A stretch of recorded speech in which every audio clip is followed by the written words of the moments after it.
아직 방심할 수는 없지만 조금씩 일상으로의 복귀를 생각하게 되는 시간인 것 같습니다.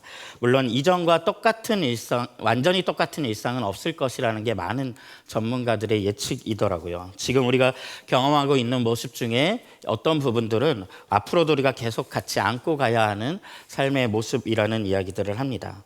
그럼에도 불구하고 지금보다는 이전의 일상에 훨씬 더 가까운 자리로 나아가는 일들, 출근이 다시 시작되고 개학이 되고 모일 수 있고 만날 수 있는 일에 대한 기대감이 높아지는 것은 사실인 것 같습니다.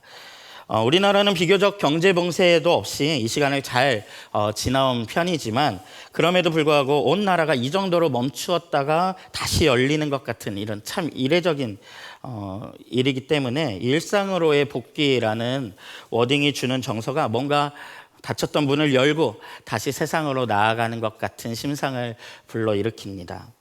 그래서 5월에는 슬기로운 이중생활이라는 큰 제목으로 요한복음 17장 말씀을 통해서 이중 정체성을 가진 우리가 살아가는 세상살이에 대해서 말씀을 나누어 보려고 합니다. 요한복음 17장은 그 한 장 전체가 기도문으로 이루어진 복음서에서는 아주 독특한 장입니다. 예수님께서 이 땅에서의 사역을 모두 마치신 후에 십자가에 달리시기 직전에 제자들을 세상에 이제 남겨두고 가셔야 하는 시간에 마지막으로 그 남겨두고 가시는 그들을 위해서 총체적인 기도를 드리시는 그 고별 기도가 담긴 장인데요. 이 기도에는 제자들에 대한 기대 그리고 예수님의 꿈 이들을 보호해달라는 부탁들이 담겨져 있습니다. 이거 참 멋지고 근사한 기도문이거든요. 그 내용을 함께 확인하면서 그 기도를 오늘 나를 향한 예수님의 기도로 소유하시는 시간이 되면 좋을 것 같습니다. 우리 그 기도문 중 일부를 요한복음 17장 1절부터 10절 말씀을 우리 같이 한번 읽어보도록 하겠습니다. 우리 강의 안에 있는 그 말씀 함께 읽어보겠습니다. 시작. 예수께서 이 말씀을 마치시고 눈을 들어 하늘을 우러러보시고 말씀하셨다. 아버지, 때가 왔습니다. 아버지 아들을 영광되게 하셔서 아들이 아버지께 영광을 돌리게 하여 주십시오. 아버지께서는 아들에게 모든 사람을 다스리는 권세를 주셨습니다. 그것은 아들로 하여금 아버지께서 그에게 주신 모든 사람에게 영생을 주게 하려는 것입니다. 영생은 오직 한 분이신 참 하나님을 알고 또 아버지께서 보내신 예수 그리스도를 아는 것입니다. 나는 아버지께서 내게 하라고 맡기신 일을 완성하여 땅에서 아버지께 영광을 돌렸습니다. 아버지, 창세전에 내가 아버지와 함께 누리던 그 영광으로 나를 아버지 앞에서 영광되게 하여 주십시오. 나는 아버지께서 세상에서 택하셔서 내게 주신 사람들에게 아버지의 이름을 드러냈습니다. 그들은 본래 아버지의 사람들인데 아버지께서 그들을 나에게 주셨습니다. 그들은 아버지의 말씀을 지켰습니다. 지금 그들은 아버지께서 내게 주신 모든 것이 아버지께로부터 온 것임을 알고 있습니다. 나는 아버지께서 내게 주신 말씀을 그들에게 주었습니다.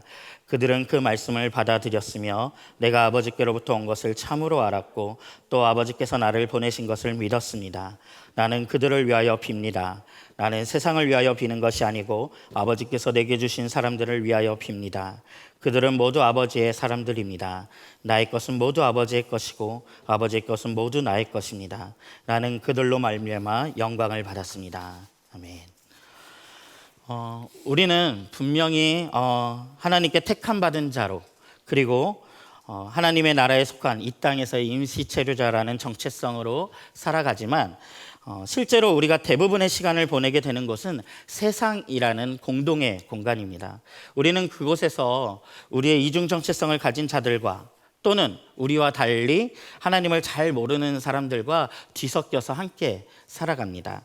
그러면서 서로 상호작용을 맺죠. 노동을 하면서 그러기도 하고 관계를 맺기도 하면서 말입니다. 거기서 우리는 하나님 나라를 미리 맛보며 경험하기도 하지만 깨어진 세상의 쓴맛 역시 동일하게 맛보며 살아갑니다. 아무리 이중 정체성을 가지고 살아간다 하여도 세상살이라는 것은 누구에게나 쉽지 않은 일입니다. 최근에 한 목자님과 얼마간의 기간 동안 지속적으로 직장에서의 어려움들을 나누며 함께 기도하는 시간을 가지고 있습니다. 그렇게 나눔을 갖다 보니까 직장의 이야기들을 더 가까이서 듣게 되는데요. 어떤 날들은 출근해서 겪으시는 일상적 일들 그냥 나누시는데 그 속에서조차 제가 함께 화가 나기도 하고 답답해지는 일들을 경험하기도 합니다. 툭하면 터지는 오너의 갑질이라든지 변덕스러운 상사들, 그리고 그들이 여성이신 이 목사님께 가하는 부적절한 언행이나 행동들, 정당해 보이지 않는 조직의 절차들과 선한 의미를 찾기 힘든 업무들과 같은 이야기를 나누다 보면 정말 하나님을 아는 이들이 이 세상 속에서 선한 의미를 추구하며 살아가는 일이 가능하긴 한 건가? 우리는 세상과 더불어 살아갈 수 있는 것인가 회의를 느끼고 합니다. 제가 그동안 사역하면서 제게 지워지지 않는 쓰림으로 남아있는 한 친구가 있는데요. 그 친구를 제가 만났던 건 청소년 사역을 담당하던 때였습니다. 그 친구는 학생 임원이었고 소위 어른들이 굉장히 좋아하는 속 깊은 그런 심성을 가진 친구였습니다. 신앙에 열정이 있었고 항상 다른 사람들을 먼저 챙기고 자기 걸 양보할 줄 아는, 그리고 주위 사람들을 독려하고 공동체의 좋은 분위기를 만들어주는 고마운 아이였습니다. 그런데 이 친구가 고등학교를 졸업하면서 대학으로 진학하지 않고 바로 이제 취업을 결정했는데 들어간 곳이 신문사였습니다. 처음에 저는 첫 사회생활인 것을 염려하면서도 내심 그런 친구를 뽑게 된 그 회사는 복받은 거라고 생각을 했었습니다. 그런데 그 회사는 그 복을 누릴 수 없었습니다. 아시는 분들은 아시겠지만 한국의 신문사들의 사내 문화가 그리 아름답지만은 않습니다. 신문사의 그 독한 문화가 이 친구에게 너무 쇼킹한 일이었고 얼마 견디지 못하고 퇴사하였습니다. 저도 그 친구가 그곳에서 어떤 일들을 구체적으로 겪었는지 자세히 듣지는 못했습니다. 왜냐하면 그 후로 이 친구의 상태가 너무나도 안 좋아졌었고 그 신앙 좋아 보이던 친구가 신앙생활을 포기해버렸기 때문입니다. 아마도 너무 독한 사회의 쓴맛을 일찍 맛본 탓에 조금은 순진하게 가지고 있던 자신의 신앙이 그곳에서 아무런 힘도 가지지 못하는 것을 보면서 그 의미들을 잃어버린 것은 아닐까라고 생각했습니다. 이후 사실은 다시 만나는 일조차 잘 허락되지 않았고 주변 친구들을 통해 어렵게 알게 된 우려스러운 소식들을 조금씩 듣다가 지금은 그조차도 끊긴 상태입니다. 부디 언젠가는 그 친구가 다시 주님 앞으로 나아오기를 가끔씩 기도하곤 합니다.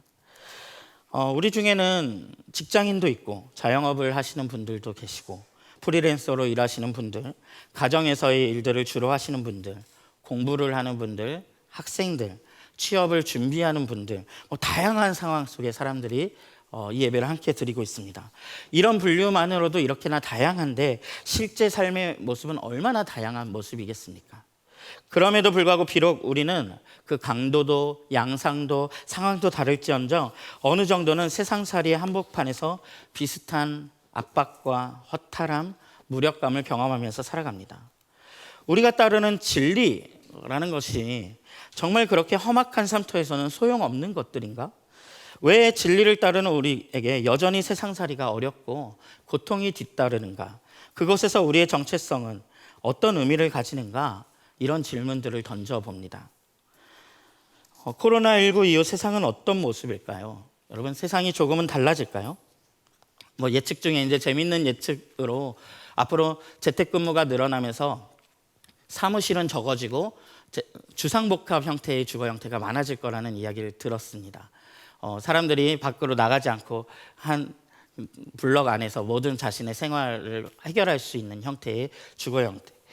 이런 재밌는 예상도 있지만 코로나19 이후를 예측하는 소리들 중에 많이 들려오는 중에 그동안 우리 사회를 끌고 온 근간을 반성적으로 돌아보는 움직임도 분명히 있는 것 같습니다. 이번 코로나를 지나며 언급되고 있는 확인한 세상의 모습들, 그것들을 표현하는 말들을 보니까 기존의 우리 사회를 누군가는 욕망을 부추기는 사회라고, 또 곧 쓰레기가 될 것들을 쉼없이 생산하는 사회라고, 또 노인이 먼저 버려지는 사회, 또 야수 자본주의 등등의 표현들로 그것을 표현하는 것을 들었습니다. 분명 우리는 그 맥락 속에서 어딘가의 요소를 살고 있습니다. 또 어떤 이들은 그래서 우리가 코로나19의 상황 속에서 한 가지 메시지를 받았다고 말합니다. 우리가 당연시 여겨왔던 세계가 당연한 것도 아니고 견고한 것이 아니라는 사실을 깨닫게 되었다라고 것입니다. 그리고 가장 많이 지적되는 우리 사회의 문제들을 또 한 부분을 보니까 우리 사회가 과잉 생산 사회라는 것, 그리고 과잉 생산 사회가 된다는 것은 곧 과잉 소비 사회라는 또 하나의 얼굴, 그리고 그에 더불어서 또 과잉 책임 사회라고 말하는 지적들이 많이 언급되는 것 같습니다. 이 과잉이 지구와 인간을 동시에 파괴한다는 것입니다. 여러분, 자본주의가 사회주의를 이긴 이유는 인간의 욕망을 효과적으로 충족시킨다는 데에 그 주요 원인이 있습니다. 그러나 우리가 동시에 확인하는 것은 이 자본주의를 그냥 놔두게 되면 사람을 잡아먹는 방식으로 작동한다는 것입니다. 여러분, 과잉 생산 사회라는 것은 생산을 중단할 수가 없다라는 것입니다. 그것이 필요 없을지라도 계속해서 무한한 생산을 그냥 해내야 되는 무한 생산 사회라는 의미입니다. 이 생산을 중단하는 순간 마치 자전거가 넘어지는 것처럼 이 생산을 멈출 수가 없는 사회, 불필요한데도 생산을 해야 하고, 그래서 어떤 일이 일어날까요? 없는 욕망을 만들어내야 하는, 그래서 무한 욕망 추구 사회가 되어버리는, 그리고 그 생산의 대가로 자연을 파괴해야 하는 사회, 그것이 바로 우리가 그동안 살아온 사회의 모습, 생태 파괴로 이어질 수밖에 없는 필연적인 구조를 가지고 있는 모습이 우리의 사회의 모습은 아니었을까. 또 이렇게 욕망을 무한정 만들어내는 대가를 결국에는 사람이 치르게 됩니다. 욕망이 생기면 소비를 해야 하고, 소비를 하려니 돈이 필요합니다. 돈이 필요하니 일을 더 하게 됩니다. 사람들에게 왜 그렇게 일을 많이 하십니까? 왜 일을 더 해야 합니까? 라고 물어보면 가장 많이 꼽는 원인으로 미래에 대한 불안을 꼽는데, 많은 경우에 이것은 핑계라는 분석을 보았습니다. 그것을 어떻게 알 수 있냐면, 사람들은 더 일해서 번 그 돈을 미래를 위해서 남기는 것이 아니라 소비하는 데 다 써버린다는 것이죠.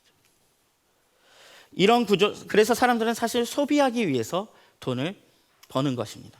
이런 구조 속에서 탄생하는 과중한 책임과 생산성과 효율성이 최고의 가치가 되는 구조들이 이 모든 세상살이의 힘듦을 만들어내고, 정말 이 야수 자본주의라고 부르는 이 자본주의가 전 세계 어느 나라보다 활개치는 나라 대한민국을 만들어낸다는 것입니다.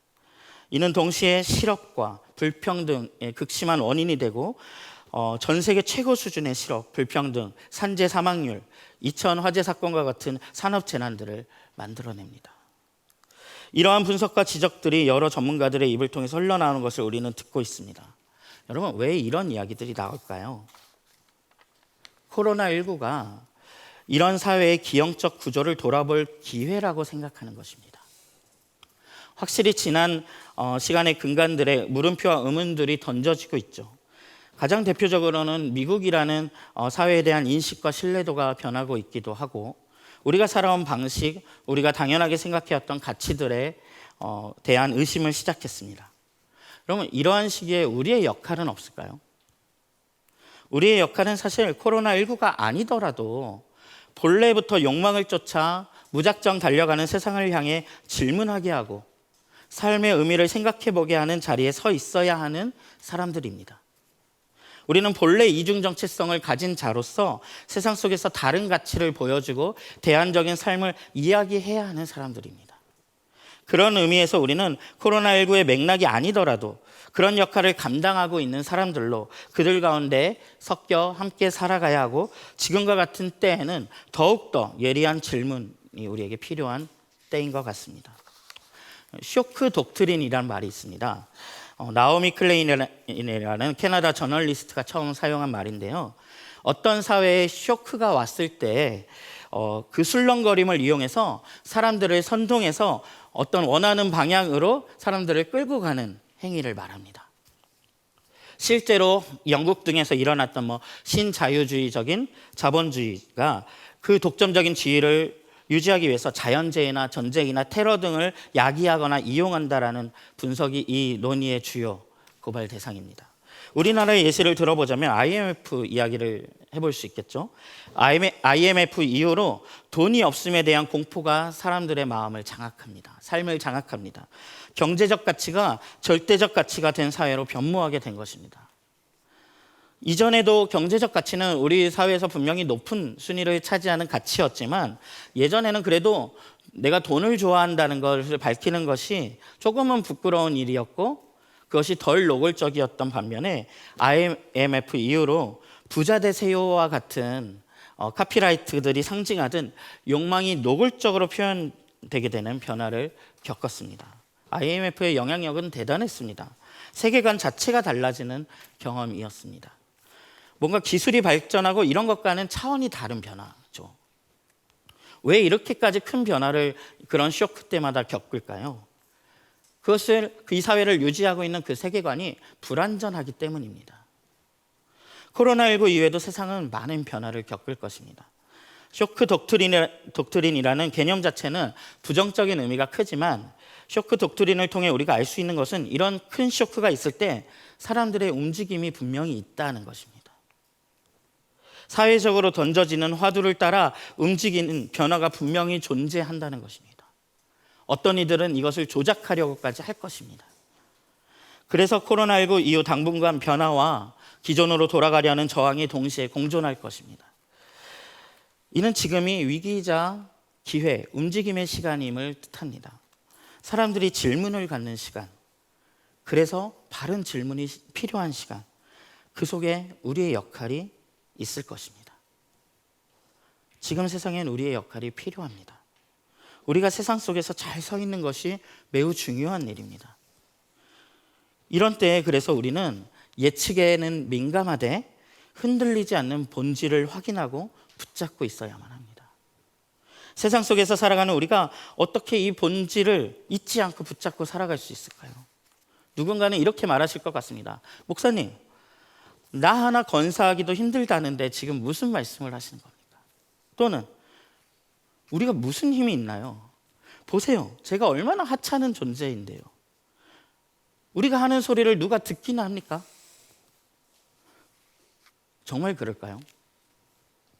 세상은 우리가 중요한 질문, 보다 근본적인 질문을 던질 때 아주 사악한 반응을 보이죠.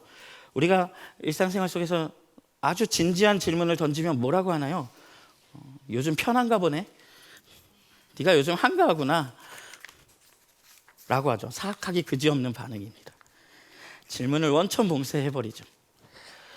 앞서 서론에서 잠시 나눈 우리를 지치게 하고 힘들게 하는 세상살이의 한 풍경들, 과도한 욕망을 부추기는 사회의 모습들, 깨어진 세상의 모습들은 우리에게 일관된 메시지를 줍니다. 그 일련의 일들이 종합되어서 전해주는 메시지는 당신은 하찮다는 것입니다. n분의 1, 이 세상 60억, 70억 인구의 1, 개인에 불과하다는 것입니다. 너의 하찮음에 맞게, 주제에 맞게 세상을 지지하면서 너에게 떨어질 콩고물이나 챙기면서 네 몫만큼만 살라는 것이죠. 우린 정말로 우리 자신이 작은 하찮은 존재에 불과하다고 느끼며 살아갑니다. 갑을관계에서 우리가 을은커녕 병정, 무기, 경신인 게 저 끝 어디쯤에 있는 것 같은 이 문제 많은 사회 구조 속에서 이 체제를 대해서 바른 소리를 하긴커녕 이 체제를 내가 지탱하고 유지하는 부품의 일부로밖에 살지 못하는 것 같음을 느낄 때, 생계와 신념 사이에서 생계를 도저히 놓을 수 없다라는 것을 깨달을 때, 하나님의 자녀다운 삶을 살아내는 일이 너무 힘들고 사실은 다른 사람과 그리 다른 것 같지도 않다라는 회의감이 찾아올 때, 우리는 정말로 우리 자신이 작고 하찮은 존재에 불과하다고 느끼곤 합니다. 세상은 이런 방식의 메시지를 통해 우리의 두 가지를 축소합니다. 먼저 우리의 존재를 축소합니다. 나는 아무것도 할 수 없는 작은 개인에 불과해라는 생각을 갖게 합니다. 또 삶의 의미를 축소합니다. 지금 우리 사회는 경제적 가치가 절대적인 지위를 가지고 있죠. 그래서 현대인들의 삶의 대부분이 생계활동, 경제적 활동을 위해서 소모됩니다. 생계활동은 분명 소중한 것이지만 그것이 우리의 삶의 전부가 될 수는 없습니다. 그것이 우리의 삶의 전부라는 메시지는 우리의 삶의 진짜 의미를 축소시키려는 세상에 그 거부해야 할 메시지입니다. 이 세상살이 속에서 우리는 나의 삶이 하찮다라는 메시지와 대립하면서 싸워야만 합니다. 세상이 우리에게 끊임없이 심어주고자 하는 메시지는 넌 별거 아니야. 그러니 잘난 척하지 말고 처신 똑바로 해. 우리는 이 메시지를 밀어내기도 하고 거절하기도 하지만 가슴 한켠에 품고 살아가기도 합니다. 사실 요한복음은 세상 속에서 이런 경험들을 하며 살아가는 이중 정체성을 가진 이들을 향해서 말을 건넵니다. 요한복음 17장에서 조금 앞으로 당겨서 요한복음 9장에는 예수님 당시의 사회상을 잘 보여주는 한 장면이 등장합니다. 한 청년이 나면서부터 눈이 안 보였다가 예수님을 만나서 눈을 뜨게 됩니다. 이 청년의 이야기가 소개되는데 요한복음 9장 18장에서 23절을 보면 이 장면은 예수님 당시에 예수를 따르는 사람들이 겪었을 사회적 공포를 잘 보여주는 장면인데요. 유대인들이 도대체 당신이 눈 뜨게 된 것, 당신 눈을 누가 뜨게 해준 거냐는 것을 추궁하면서 막 그 사람에게 묻습니다. 그러다가 이 사람의 부모에게 이 사람이 누구로 인해 눈을 뜬 것이냐 하고 묻자 부모가 뭐라고 대답을 하냐면요. 21절에 부모가 이렇게 대답합니다. 그걸 우리에게 묻지 말고 저 아들, 자신들의 아들이죠. 저가 다 큰 사람이니까, 장성한 사람이니까 그에게 물어보십시오. 자기의 일을 이야기할 것입니다 라고 말합니다. 왜 말을 못할까요? 왜 예수께서 고쳐주셨다고 말을 못할까요? 부모의 공포를 보여주는 대답입니다. 아들에게 책임을 떠넘기고 있는 22절에 그 공포의 정체가 나옵니다. 예수를 그리스도라고 고백하는 사람은 누구든지 회당에서 내쫓기기로, 이것이 개역 개정에는 출교하기로 라고 되어 있는데요. 유대 사람들이 이미 결의를 했다는 것입니다. 예수를 따르는 이들이 치러야 할 대가가 뭐죠? 출교입니다. 이 출교의 이미지가 요한복음에 반복적으로 등장합니다. 예수와 관계를 맺으면 출교되는 것입니다. 당시 유대 사회는 종교 사회였기 때문에 이 출교라는 것은 곧 한 사람이 사회로부터 격리되는 것, 한 사람의 생존이 불가능해지는 공포였습니다. 요한복음이라는 복음서는 사실 내내 이러한 배척당하는 예수와 배척당하는 예수를 따르는 공동체의 모습을 보여줍니다. 요한복음이 보여주는 출교의 나라, 위험한 세상, 배척의 세상은 우리가 오늘 살아가는 1터, 3터의 속성이기도 합니다. 예수의 시대에 그랬던 것처럼 어느 시대나 기득권자들과 권력자들은 진리가 아닌 것으로 진리를 핍박하고 인간이 인간을 억압하는 방식으로 존재해 왔습니다. 이 속에서 핍박받았던 그 사회의 문제를 이야기하고 지적하고 다른 삶을 꿈꿨던, 진리를 추구했던 공동체가 바로 예수의 공동체였습니다. 요한복음이 이렇게 배척당하는 예수와 그 공동체의 모습을 보여주는 이유가 뭘까요?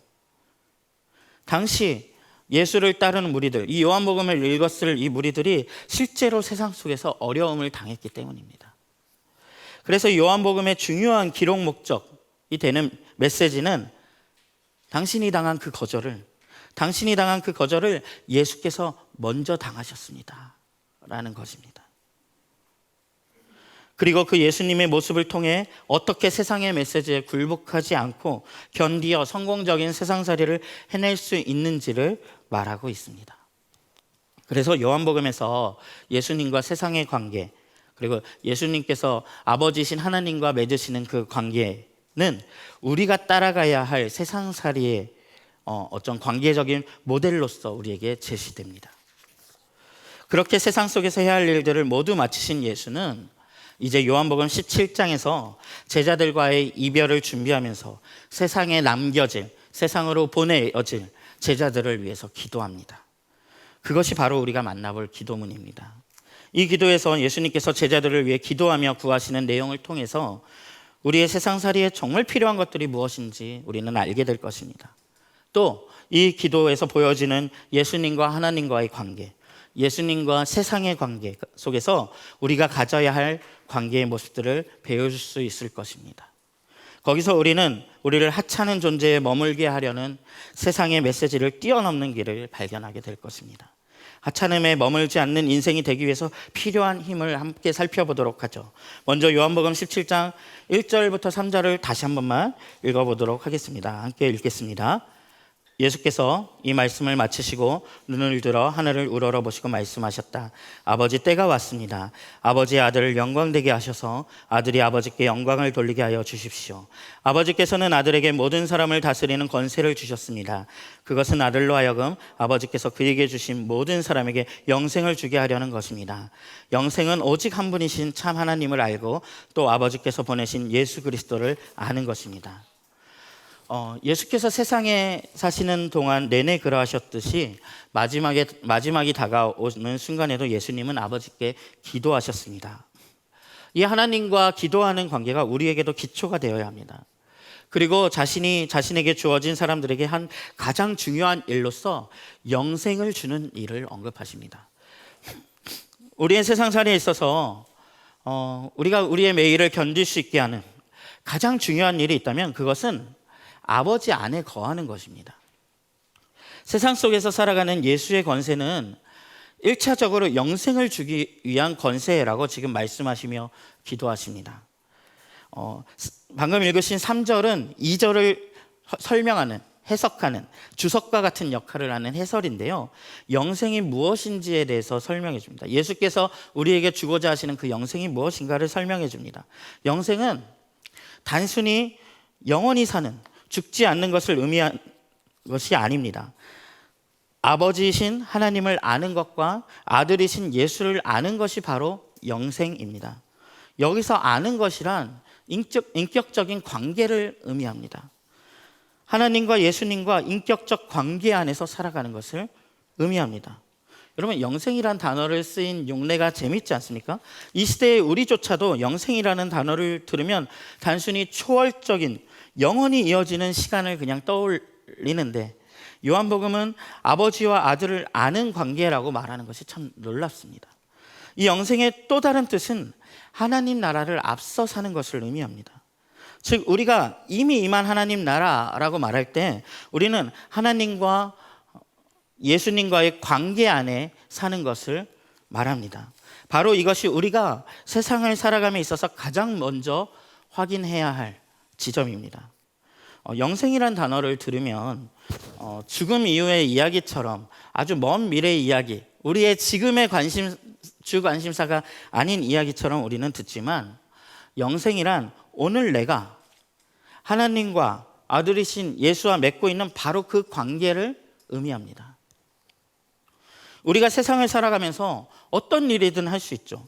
우리의 삶의 컨디션이 어떤 상태에든 있을 수 있지만 그 모든 일에 있어서 하나님과의 관계 안에 머물며 하고 있는가 하는 질문은 매우 중요한 질문입니다. 여러분, 우리가 겪는 고난을, 우리가 세상살이 속에서 마주치게 되는 고난을 주님이 다 제거해 주시진 않습니다. 그걸 약속할 수는 없어요. 고난이 다 해석된다고요? 그렇지 않습니다. 어떤 것은 분명히 해석되기도 하지만 도저히 영문을 알 수 없는 용납되기 힘든 고난도 있습니다. 여러분, 예수님께서 지신 이 장면 바로 뒤에 겪으실 그 십자가, 그것이 이해가 되는 것입니까? 예수님은 삶의 개별적인 문제를 해결하는 것보다 우리를 아버지께로 이끄시는 일에 더 관심이 있으십니다. 예수님은 그 모든 고통을 없애고 제거하는 방식으로 일하지 않으셨습니다. 개별적인 고통들은 이 땅에서 완벽하게 해결되진 않습니다. 대신 제자들을 아버지와의 관계 가운데로 이끄십니다. 이것이 예수께서 제자들에게 주신 영생입니다. 그래서 우리를 세상의 법정이 아닌 아버지 안에 있게 하십니다. 세상의 한가운데서 우리는 이 아버지와의 관계 안에 있어야 합니다. 세상에서 그리스도인으로 살아간다는 것은 단순히 회식 자리에서 술을 안 마시는 것, 주일에는 등반대회에 참석하지 않는 것 수준의 일이 아닙니다. 그리스도인의 본질은 오히려 아버지가 주시는 안정 가운데 머무는 것에 있습니다. 일터와 삼터에 그냥 던져진 존재가 아니라 그곳에서도 아버지와의 관계 가운데 존재하는 이들. 그것이 그리스도인이 누려야 할 복입니다. 등교하고 출근하면서 하나님과의 관계를 끊고 나가는 분들이 계시죠. 마치 거기는 전기나 통신이 들어오지 않는 것처럼, 하나님의 관계가 들어오지 않는 것처럼 그렇게 출근과 등교하시는 분들이 있습니다.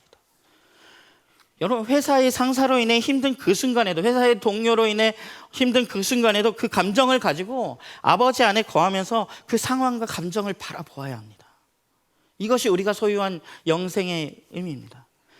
하나님 나라를 표현하고 있는 이 단어, 이미 임한 이라는 단어는 그냥 멋진 말, 그럴듯한 말이 아니라 하나님 나라가 지금 여기 내 삶의 시간 속에서 실제적으로 작동하는 나라라는 의미입니다. 즉 지금 이 순간 내가 하나님과 관계를 맺고 있다는 사실이 여러분의 삶을 다르게 움직일 수 있어야 한다는 것입니다. 이것은 너무 놀라운 진실입니다. 그래서 이미라는 단어는 매우 실제적인 이라는 말과 같은 뜻을 지닌 단어입니다. 영생은 굉장히 실제적인 일입니다. 아버지 안에 거함을 삶 속에서 여러분 누리셔야 합니다. 여러분, 그것이 언제든 일단 가장 먼저 아버지 앞에 나아가시기 바랍니다.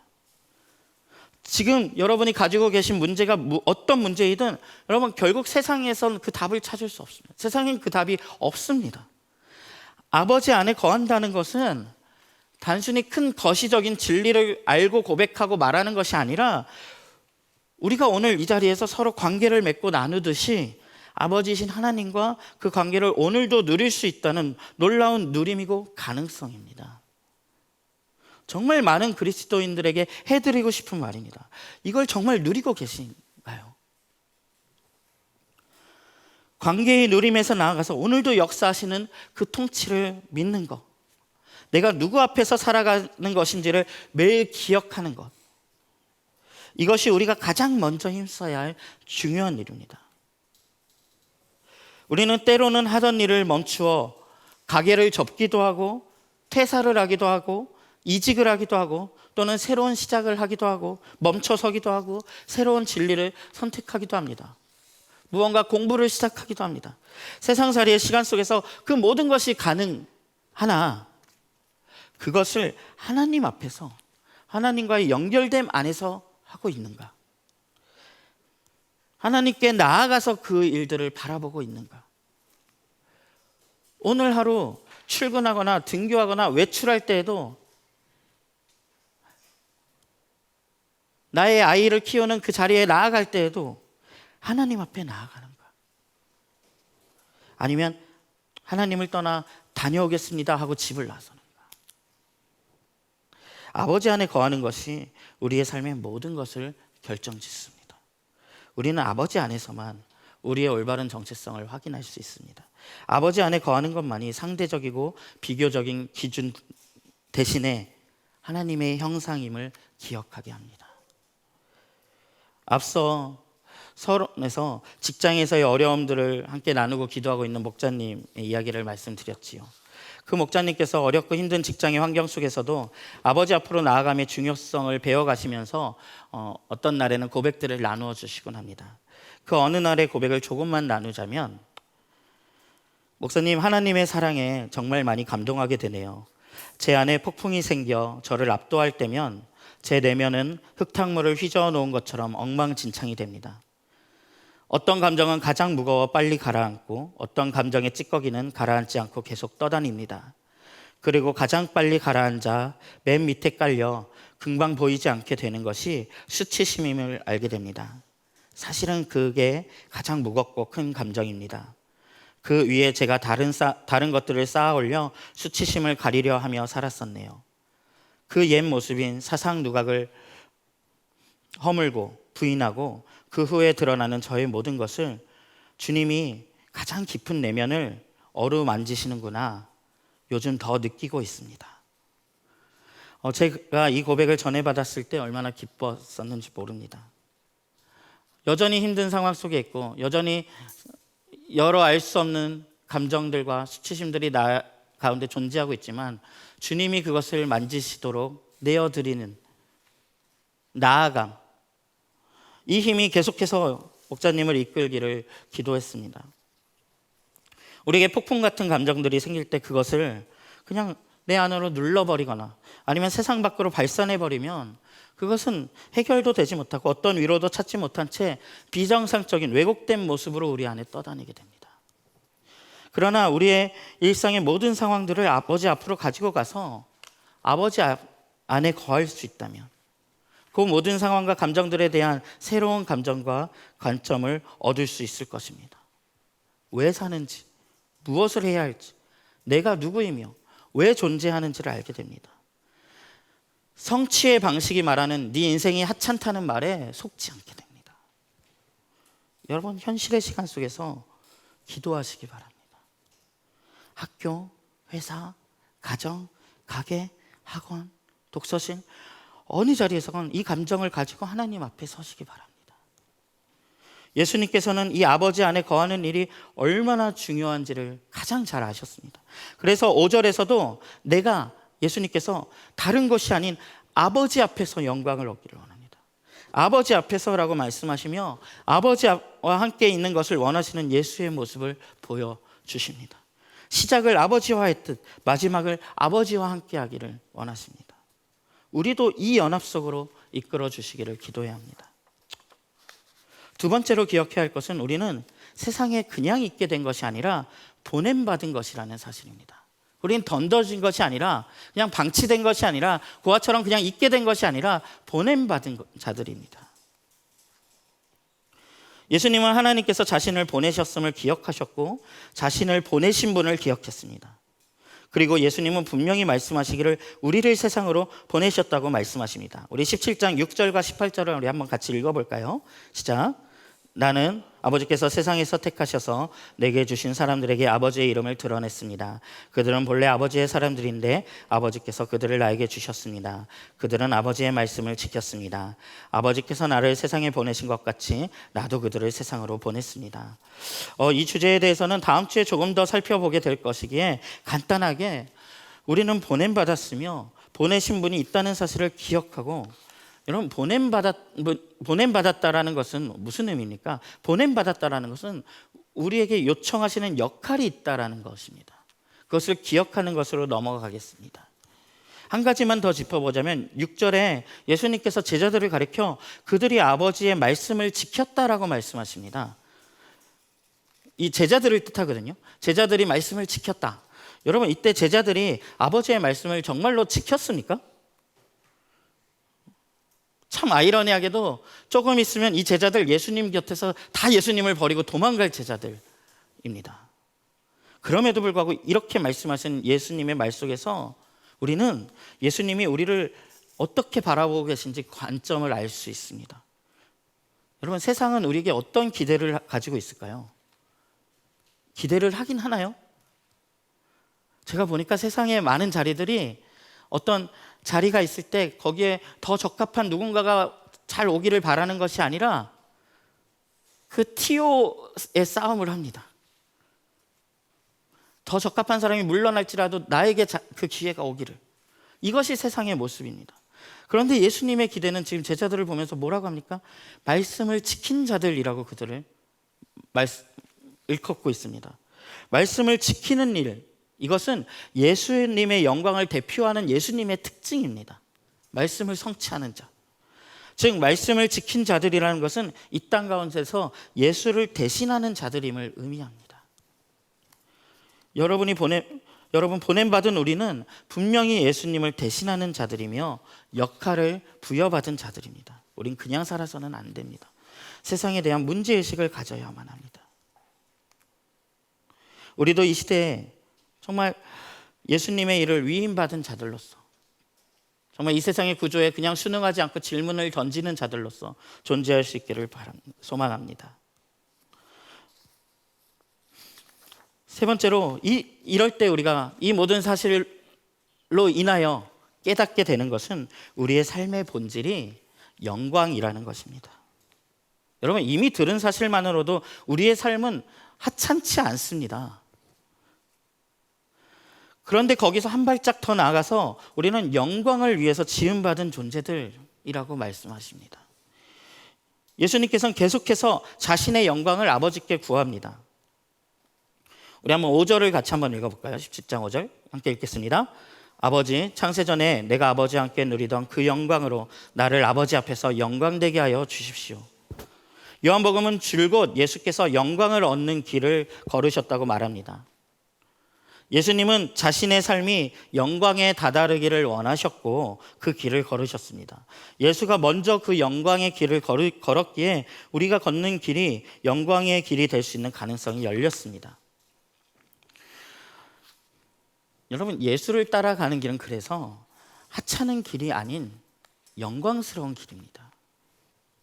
생각해 보십시오. 우리가 이미 들은 사실만으로도 그 영광스러운 그분 안에 있음이, 그 영광스러운 그분과 관계를 맺고 있음이, 영광스러운 그분의 일을 위임받아 한다는 것이 얼마나 영광입니까? 1절은 이렇게 전합니다. 예수께서 이 말씀을 마치시고 눈을 들어 하늘을 우러러 보시고 말씀하셨다. 아버지, 때가 왔습니다. 아버지의 아들을 영광되게 하셔서 아들이 아버지께 영광을 돌리게 하여 주십시오. 아버지 아들을 영광되게 하시고 또 아들인 제가 아버지께 영광을 돌리게 하여 주십시오. 여러분, 이 주님의 영광을 충분히 묵상하시기 바랍니다. 이것이 우리가 걸어갈 길에 중대함과 영광을 기억하게 합니다. 그 영광을 기억해야만 우리는 올바른 욕구를 가질 수 있습니다. 싸구려 영광에, 싸구려 욕망에 사로잡히는 것이 아니라 우리가 정말 소유해야 할 그 영광에 걸맞는 추구함을 우리가 가져야 합니다. 물론 여기서 말하는 예수께 주어진 이 영광은 정말 특별한 영광이죠. 인류의 모든 구원을 이루는 특별한 영광입니다. 그 영광은 특별한 것이지만 그 영광의 일부를 우리에게도 그 영광이 주어진다는 놀라운 소식을 우리는 지금 듣고 있는 것입니다. 그렇다면 이 영광스러운 삶은 무엇을 의미할까요? 하나님 나라에서 이 영광이란 것은 어떤 모습으로 존재할까요? 말씀을 함께 읽겠습니다. 요한복음 17장 4절입니다. 우리 함께 읽겠습니다. 나는 아버지께서 내게 하라고 맡기신 일을 완성하여 땅에서 아버지께 영광을 돌렸습니다. 보통 요한복음에서 말하는 영광이 예수께서 십자가를 지시는 일을 가리키기 때문에 그래, 십자가가 영광이야. 그러니까 그것을 해석하면 고난이 영광이라고 해석하곤 합니다. 그러나 꼭 그렇게 볼 수는 없습니다. 조금 더 자세히 보아야 하는데요. 방금 읽으신 대로 말씀하고 계신 대로 예수께서 뭘 하셨다고 하십니까? 아버지께서 맡기신 일을 완성한 것, 그것이 곧 영광입니다. 아버지께서 우리에게 각자 맡기신 삶의 모습이 있을 텐데 각각 다를 그 모습을 부르심대로 잘 걸어가는 것, 그것이 아버지께 영광을 돌리는 일이 되고 그 영광이 우리에게도 영광이 됩니다. 즉 다르게 말하자면 세상이 정해주는 삶이 아닌, 즉 세상다움이 아닌 자기다움이 영광이다라고 말할 수 있습니다. 세상다움이 아닌 자기다움이 영광이다. 여러분, 자기다움이란 세상다움과 대치되는 개념입니다. 세상은 우리에게 우리가 살아야 할 방법을 정해주려고 합니다. 우리의 존재를 자신들이 말해주려고 합니다. 사람들과 비교하고 경쟁하게 하고 무한한 욕망을 가지게 하고 김경일 아주대학교 심리학과 교수님께서 재미있는 말씀을 하시더라고요. 우리 사회가 라이크와 원트가 있는데 우리 사회가 어떤 사회냐면 원트에 집중한 사회였다는 것입니다. 그게 뭐냐면 라이크는 뭐냐면 내가 진짜로 좋아하는 거, 나에게 진짜 잘 맞는 것, 그것이 라이크인데 원트는 뭐냐면 나는 사실 좋아하지도 않는데 사람들이 그거에 좋은 거라고 하니까 그 정도는 가지고 싶어 하는 거, 그 정도는 되고 싶어 하는 거, 그게 원트였다는 것입니다.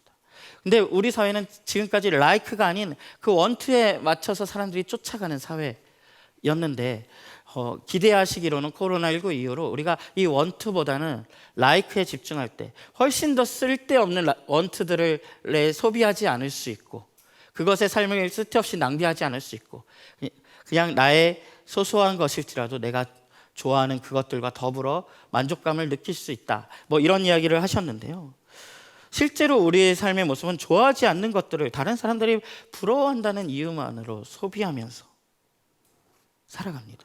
인생의 시선을 자기 자신에게만 두게 합니다. 우리의 삶의 의미를 그런 방식으로 축소합니다. 아버지와의 관계 대신에 물질적인 것에 우리의 존재의 기반을 두게 합니다. 이 모든 것을 거부하는 것이 바로 자기다움입니다.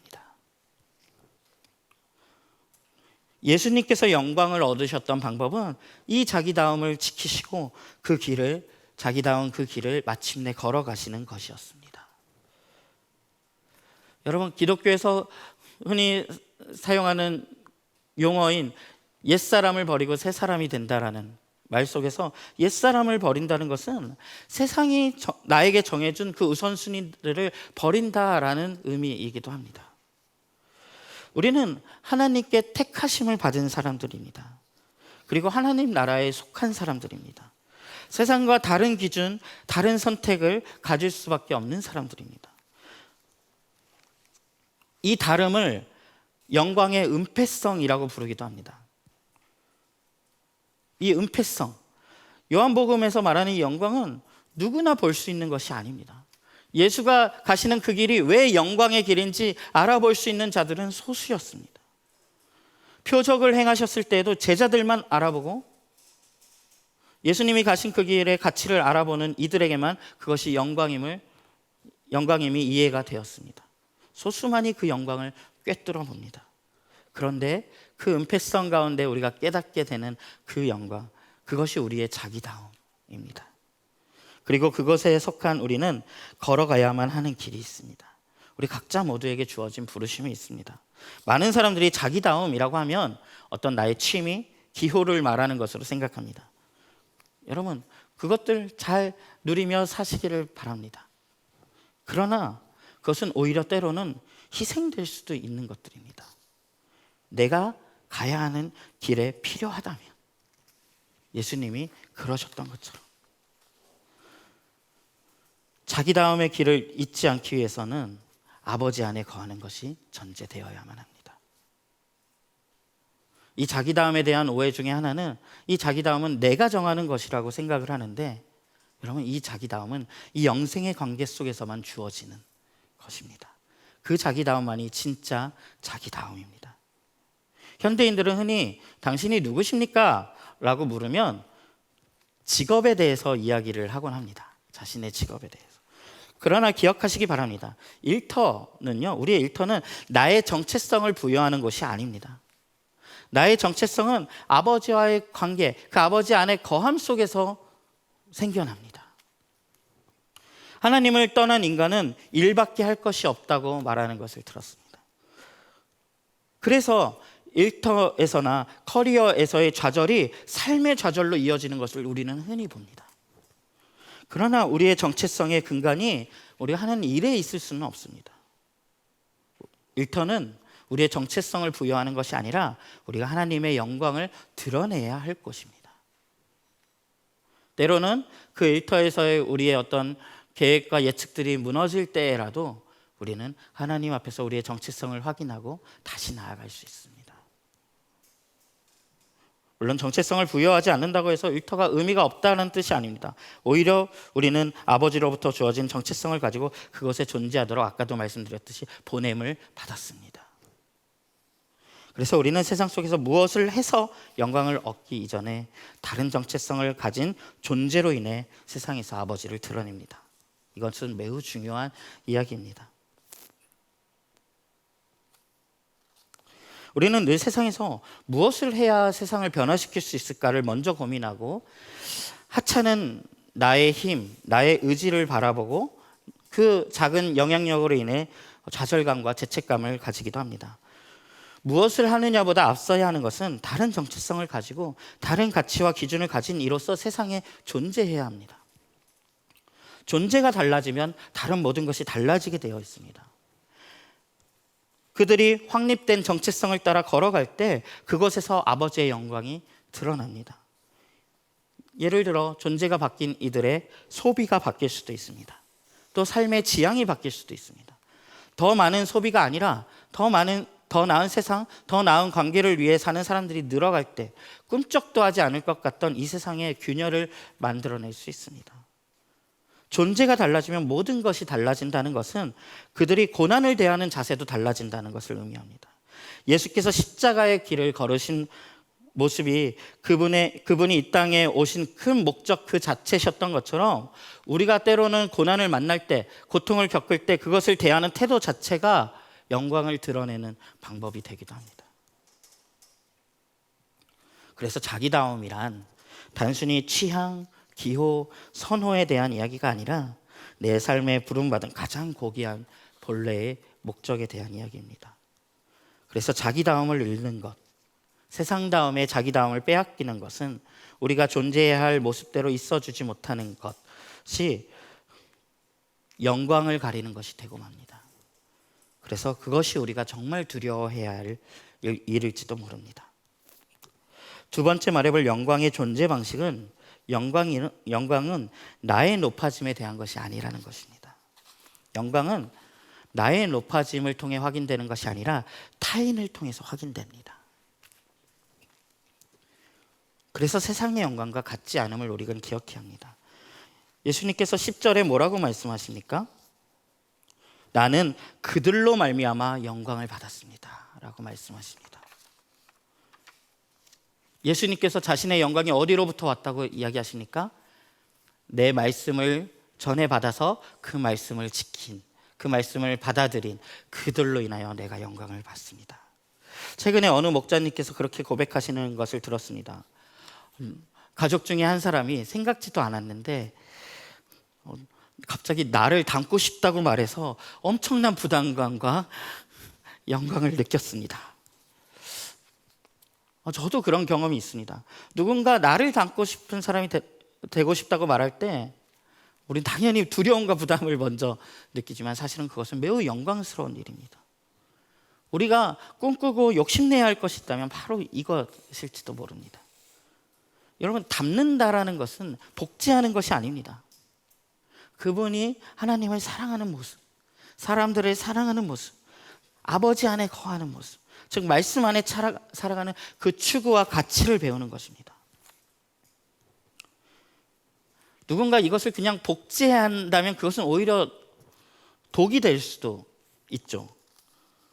그래서 누군가가 누군가를 닮는다는 것은 목표를 정해놓고 그것을 복제하는 것이 아닙니다. 오히려 그래서 자기다움의 의미를 여기서 제대로 아는 것이 중요합니다. 처음부터 어떤 막 영적인 거인들을 보면서 내가 저렇게 될 수 있을까? 아니요, 그렇게 못 됩니다. 가지 마십시오, 그 길로는. 자기다움 안에서 맞는 방향을 향해 한 발짝씩 한 발짝씩 걸어가다 보면 어느샌가 나만의 영광스러움을 가지게 되는 것입니다. 그랬을 때 그 한 발짝씩 내딛었던 그 길을 누군가 저도 따라가고 싶습니다 라고 말할 때 그것이 우리의 영광이 되는 것입니다. 그래서 이 원리에 따르면 우리의 존재로 인해 주님이 영광 받으신다는 지금 선언이 우리에게 온 거잖아요. 그들로 인해 내가 영광을 받습니다라는 건 우리의 존재로 인해 주님이 영광을 받으신다라는 선언입니다. 그럼 마찬가지로 우리가 사랑과 복음을 나눈 이들을 통해서만 우리는 영광을 이야기할 수 있습니다. 그럼 코로나19 이후의 시대를 언택트 시대라고 말하죠. 이 언택트 시대에, 이 접촉이 단절될 이 시대에 우리는 반복운동적으로는 이 언택트 시대에 우리가 그럼 어떻게 소통할 것인가 우리가 앞서서 고민하고 그것들을 사용해야 하지만 우리의 본질은 결국엔 접촉에 있음을 우리는 잊지 않고 그 본질을 이야기해야 합니다. 이 영광은 그래서 단순히 그냥 멋지고 근사한 삶의 자리에서 나타나는 것이 아닙니다.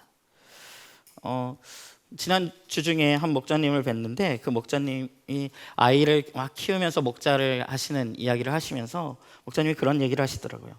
사실은 자신이 목자가 되었을 때 자신은 우아하게 가정교회를 하는 꿈을 가지고 있었다고. 우아하게 시간을 충분히 가지고 사람들의 이야기를 들어주고 어려운 사람 있을 때 달려가지고 성경을 함께 공부하는 그런 목자의 이미지를 가지고 있었다고. 여러분, 세상이 말하는 영광은 이런 이미지가 아닐까요? 목자의 영광이라고 하면 이런 이미지가 아닐까요? 그러나 그 목자님의 고백은 현실은 아이들 때문에 뛰어다니고 아이들 하원 시간이 되면 만남을 멈추고 끊고 집으로 가야만 하고 가교 가족들을 챙길 때 늘 아이들을 먼저 챙겨야 하고 이러저러한 스케줄 사이에서 만나고 바빠야 하는 막 그러한 속에서 하나도 우아하지 않게 느껴졌다라는 이야기를 하시는 걸 들었는데, 여러분, 하나님 나라의 영광이란 오히려 이런 것이 아닐까요? 그 치열한 삶의 현장에서도 만남을 시도하는, 접촉을 시도하는, 함께함을 선택하는, 누군가의 성장을 기대하는, 그것이 타인을 통해서만 확인될 수 있는 우리가 꿈꿔야 할 영광입니다. 마지막으로 예수님께서는 사실 아버지의 영광을 드러내기 위해 그 길을 걸어가고 계심을 우리는 볼 수 있습니다. 그런데 이제는 아버지가 도리어 그 아들에게 영광을 주시는 것을 볼 수 있습니다. 그래서 영광은 상호적 관계 속에서 주어집니다. 우리 역시 이 아버지와의 관계 속에서 이 상호적 관계를 배웁니다. 우리의 영광과 하나님의 영광은 참 놀랍게도요, 연결되어 있습니다. 놀랍게도 예수님은 우리를 통해서 영광을 받으시고요, 우리도 방금 전에 확인했던 것처럼 그 영광을 다시 예수님이 우리에게 주십니다. 예수의 영광과 하나님의 영광은 똑같은 원리로 연관이 깊게 작동합니다. 예수께서 자기다운 길을 걸어가실 때 십자가 위에서 하나님의 사랑이 드러나 하나님께서 영광을 받으십니다. 그리고 하나님은 다시 그 예수를 높이십니다. 우리에게 본래 주어진 그 영광, 자기다움을 걸어가는 길은 하나님의 영광에 관련된 일입니다. 우리가 하나님의 자녀로 부르심을 제대로 쫓아갈 때, 우리가 타인을 세워가며 살아갈 때, 하나님은 그러한 우리의 삶을 통해서 영광을 받으십니다. 우리가 그 길을 걸어가는 목적은, 우리가 영광의 삶을 추구하는 목적은 아버지 그분을 영화롭게 하는 데에 있습니다. 그런데 우리가 놀라는 말씀은 그럴 때 아버지께서 우리를 영화롭게 하신다는 것입니다. 서로가 서로를 높여주는 관계, 우리는 이 관계 속에서 큰 힌트를 얻습니다. 그래서 우리는 세상 속에서도, 서로와 서로와의 관계에서도, 세상과의 관계에서도 이 관계의 모델을 기억해야 합니다. 이 상호적 관계가 세상과 우리의 관계가 또 되어야 합니다. 예수께서 우리를 통해 영광 받으시고 우리에게 영광을 주셨듯이 우리는 세상 속에서 그 영광을 드러낼 수 있게 돕고 세상으로부터 우리도 영광을 받아야 합니다. 아들과 제자들과 세상, 이 공존의 원리, 주님과 우리가 그러하듯 세상과 우리가 상호 책임적인 관계에 서야만 합니다. 이것은 코로나19 상황 속에서 더 선명히 드러나듯 나라와 나라들이 서로 깨달아야 할 교훈이기도 합니다. 그리고 우리가 세상 속에서, 직장 속에서 그래야만 합니다. 한 가지 특별히 얘기하고 싶은 부분이 우리 젊은 세대들에게 드리고 싶은 부탁이 있습니다. 여러분, 요즘 젊은 세대들에게 더욱 개인주의가 발달하면서 이상한 오해가 조금 생긴 것 같습니다. 워라밸을 이야기하고 우리가 그러한 개인의 어떤 삶을 보장하는 일들을 이야기하는 것은 건강하고 좋은 일이지만, 이 개인주의가 성숙하지 못할 때 회사나 직장에서 성숙한 개인주의가 강화될수록 개인의 책임도 함께 올라가는 일임에도 불구하고 그것이 그렇게 함께 균형 있게 성장하지 않는 것 같은 모습들을 보곤 합니다. 여러분, 회사라는 곳, 직장이라는 것, 일터라는 것은 개인의 생계와 개인의 생존을 위해서 중요한 자리이지만 그것은 개인의 생계 유지와 그 워라밸을 위해서만 존재하지는 않습니다. 여기서 우리가 배운 그 상호적 관계를 적용할 수 있어야 합니다. 회사는 그 각각의 개인들을 위할 수 있어야 하고, 개인은 그 또 이 일터와 회사라는 또 넓은 내가 속해 있는 공동체를 생각해야만 합니다. 이 서로가 서로를 세워주는 관계, 상호적인 책임을 져주는 관계, 이것이 우리가 하나님과 아들과 우리와 세상의 관계, 이 상호적인 책임의 관계 속에서 배워야 하는 관계의 모습입니다. 이것이 성숙한 관계입니다. 그러한 관계 맺음 속에서 세상살이 가운데 하나님의 영광이 드러날 것입니다. 여러분, 예수님이 우리의 세상살이를 위해 이렇게 밀도 높은 기도를 드렸다는 사실이 어떻게 느껴지십니까? 예수님의 이 기도가 여러분의 삶 속에서, 여러분의 삶을 통해 이루어지기를 간절히 소망합니다. 여러분, 세상엔 우리의 역할이 필요합니다. 코로나 이후 저는 예측이라는 막 워딩이 한참 떠올랐었는데요. 생존을 위해서라도 그 변화에 대해서 질문해야 하는 시간이지만 하물며 그 근본을 아는 본질을 아는 우리는 그 이전의 본질적인 질문을 던지는 자리에 우리가 서 있어야 하지 않을까요? 우리가 살아가는 세상살이의 본질은 하찮음이 아닙니다. 영광입니다. 이것을 꼭 기억하시기 바랍니다. 세상살이를 통해 영광을 드러내는 여러분이 되시기를 소망합니다. 그래서 영광스러운 이중생활을 누리며 살아내는 우리 모두가 되기를 소망합니다. 네, 우리 함께 1분간 침묵하도록 하겠습니다.